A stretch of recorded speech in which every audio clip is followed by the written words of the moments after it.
There is a ceasefire now between Iran and the United States, but most analysts expect that this war will resume in a week, 2 weeks, a month, but it will resume because it is impossible for the United States and Iran to come to a mutually beneficial and satisfying arrangement. So today I want to look at how this war will evolve. And my argument to you today is that this US-Iran war, it's really the first war of the 21st century. And so I want to explain to you how warfare has evolved these past few hundred years. So the simplest way to fight a war is you would destroy a state's capacity to fight by killing as many soldiers as possible, right? You would arrange to fight the enemy on a battlefield. Whoever wins this battle would win the war. And that was how traditionally wars were fought for hundreds of years. When in the 20th century, something happened, which is that the nation state, developed the capacity to have a lot of people, millions of people. And so the state could always replenish its forces on the battlefield. And so now what you had to do was you had to destroy the state's capacity to produce, to manufacture. Okay? And this is really, and so the point is to kill as many civilians as possible before you want to kill as many soldiers as possible. But in the 20th century war, mainly World War II, you're trying to kill as many civilians as possible.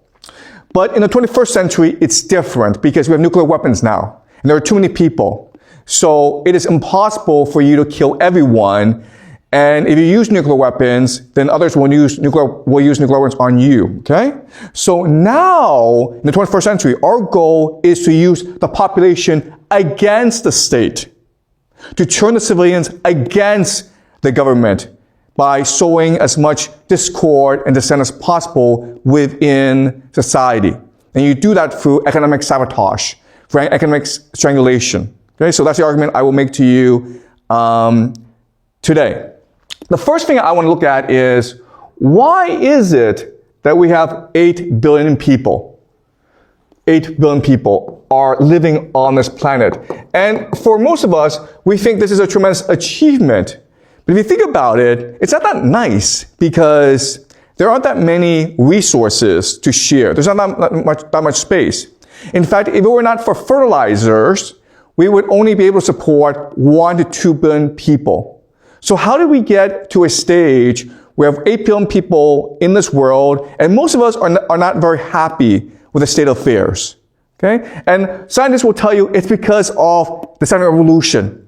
It's because of this revolutionary technology and understanding that's allowed us to progress. That's not true, okay? The real reason is because of the nation state. And the nation state, it is a revolution in politics that came to us because of the French Revolution.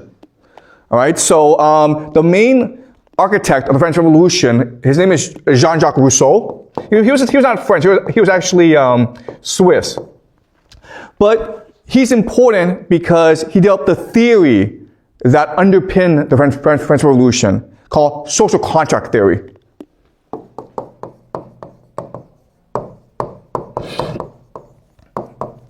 Before, we didn't really think about what the individual's relationship with the state was. Basically, you were born into community and you just did what tradition and custom and family asked you to do. But Jean-Jacques Rousseau was the first to say, no, we are born free because God gave us freedom.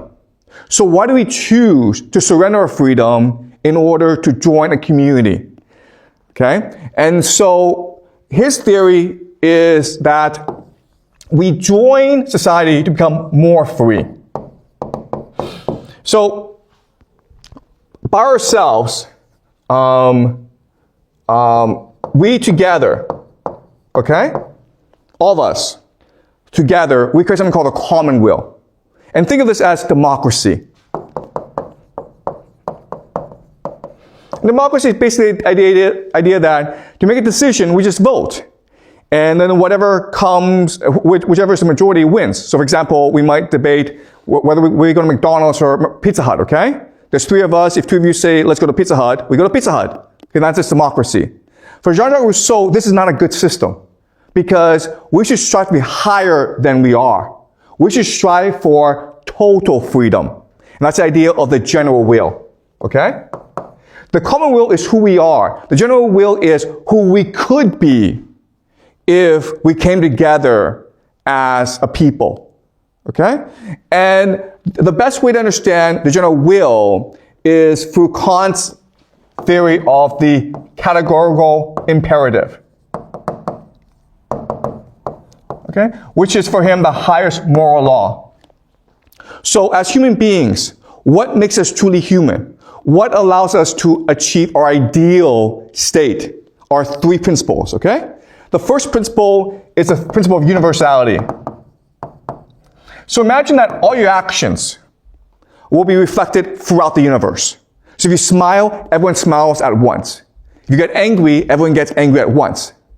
And you ask yourself, what sort of society do I want to live in? Do I want to live in a society where everyone is smiling or angry, right? And then that's the way you should behave, the law of universality. Secondly, is the idea of free will. No one can compel you to smile. You must smile out of your own free choice. Even though smiling makes you feel happy, if I make you smile, that goes against the good of humanity, okay? The third is the idea of human as an end. Okay? So I can never sacrifice another human being in order to achieve a better society. Because we are the ultimate end. Okay? So these together, the categorical imperative is what gives us the theory of the general will.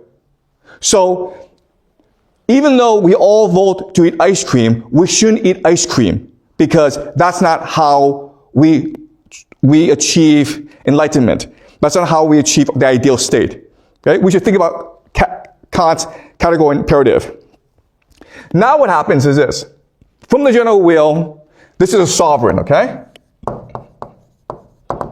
This is the highest law. This is God, basically. And from the sovereign, we achieve the state, the government. And the state makes us into citizens.